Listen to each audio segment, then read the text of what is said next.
আজকে আমাদের করবো মাটন কষা। তো চলো দেখে নিই রান্না কেমন করে করতে হবে। প্রথমে আমাদেরকে পেঁয়াজ, লঙ্কা, আলু সব কিছু কেটে রেডি করে মশলা বেটে মাংসতে মাখিয়ে কিছু সময়ের জন্য রেখে দিতে হবে।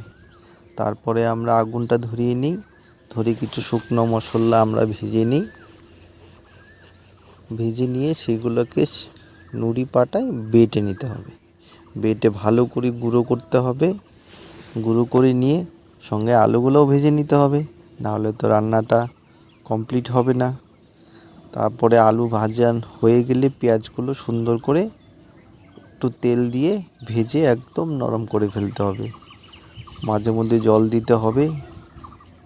জল দিয়ে যখন তেল ছাড়বে ভাপ, তার আগে আমাদেরকে মাংসটাকে ঢেলে দিতে হবে। মাংসটা ঢেলে ভালো করে আমাদেরকে এটাকে নাড়িয়ে চাড়িয়ে কষাতে হবে। যখন দেখবো এর থেকে তেল ছেড়ে আসছে, তখন একটু করে জল দিতে হবে। কিন্তু আমাদেরকে লক্ষ্য রাখতে হবে যেন মাংসটা নিচে লেগে না যায়। আমরা একটু জল দিলাম, জল দিয়ে নাড়ছি। আমাদের যতটুকু জলের প্রয়োজন ততটুকু রাখবো। আপনারা চাইলে আপনাদের কম বেশি করতে পারেন। দেখেন কি সুন্দর কালার এসছে, খুবই টেস্টি হয়েছে খেতে। Thank you.